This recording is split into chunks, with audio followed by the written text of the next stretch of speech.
মাতে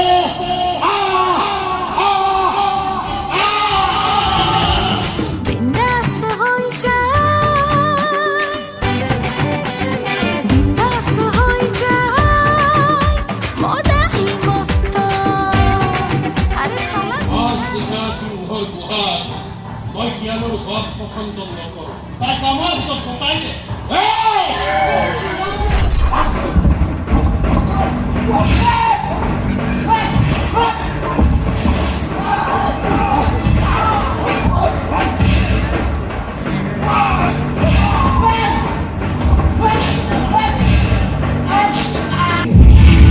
বাঘৰ পোৱালিক মেকুৰী বুলি ভাবি ডিঙিত লগালে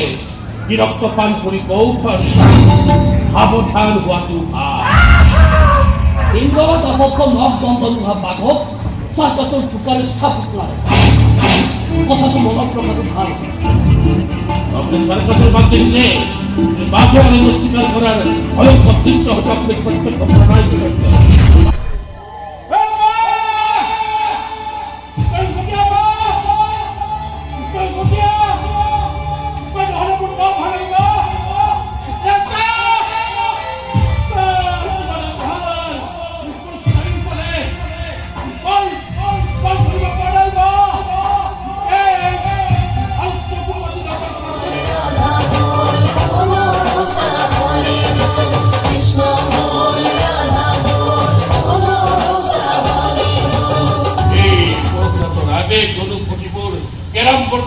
বহুৰঙী কুটি নহয়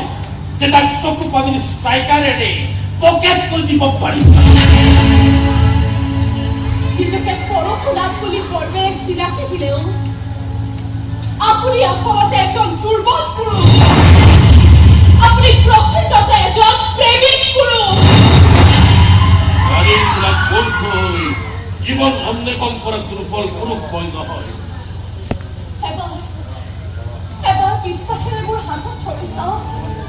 এটা নতুন জীৱনৰ সন্ধান পাব নাৰীৰ হাতত হাত থৈ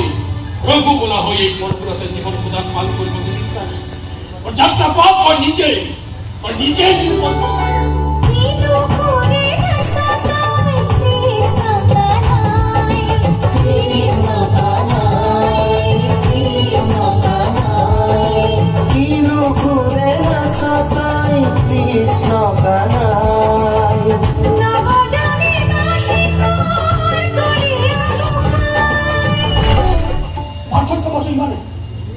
সরকারি ইন্টারভিউ নিযুক্তি দিয়া এমএ পাস আর আপনি রাজ্যে বিনা ইন্টারভিউ 5 বছর ভাবে নিযুক্তি দিয়া আন্ডার ম্যাট্রিক চাকর